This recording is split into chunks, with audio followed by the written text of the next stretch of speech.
16 വർഷത്തിനു ശേഷം ശ്രീനിവാസനും സത്യനന്ദിക്കാടും ഒരുമിച്ചപ്പോൾ ഇത്തവണയും പതിവ് തെറ്റിക്കാതെ സിനിമ സൂപ്പർ ഹിറ്റായി മാറിയിരിക്കുകയാണ്. ഞാൻ പ്രകാശൻ ഇപ്പോഴും തിയേറ്ററുകളിൽ നിറഞ്ഞ സദസ്സിൽ ഓടിക്കൊണ്ടിരിക്കുന്നു. കഴിഞ്ഞ ക്രിസ്മസിന് തിയേറ്ററുകളിലേക്ക് എത്തിയ സിനിമകളിൽ മിന്നുന്ന പ്രകടനം കാഴ്ചവെച്ച ഏക സിനിമയാണ് ഞാൻ പ്രകാശൻ. ഫഹദ് ഫാസിലിന്റെ നാച്ചുറൽ അഭിനയമായിരുന്നു സിനിമയുടെ പ്രധാന പ്രത്യേകതകളുള്ളത്. കുടുംബ പ്രേക്ഷകരുടെ അടക്കം വലിയ പിന്തുണ ലഭിച്ചതോടെ ബോക്സ് ഓഫീസിൽ നിന്നും സാമ്പത്തിക വിജയം കൈവരിക്കാൻ സിനിമയ്ക്ക് കഴിഞ്ഞിരിക്കുകയാണ്. ഓരോ ദിവസം കഴിയുന്തോറും ഞാൻ പ്രകാശൻ കൂടുതൽ ഉയരങ്ങൾ കീഴടക്കിക്കൊണ്ടിരിക്കുകയാണെന്നാണ് പുതിയ റിപ്പോർട്ടുകൾ സൂചിപ്പിക്കുന്നത്.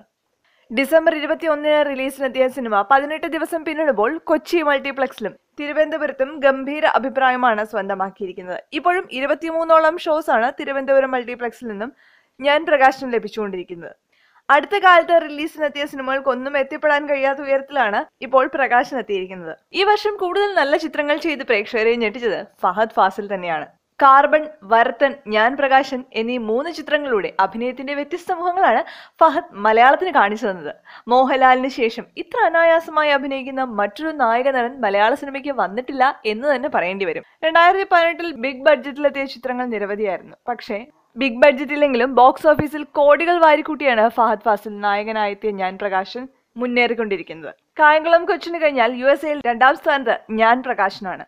2018 യൂത്തന്മാരാണ് മലയാള സിനിമ കൈയടക്കിയത് എന്ന് തന്നെ വേണം പറയാൻ. നീവിനും ഫഹദും മുന്നേറിയപ്പോൾ സൂപ്പർ താരങ്ങളൊക്കെ പിന്നിലാവുന്ന കാഴ്ചയാണ് കണ്ടത്.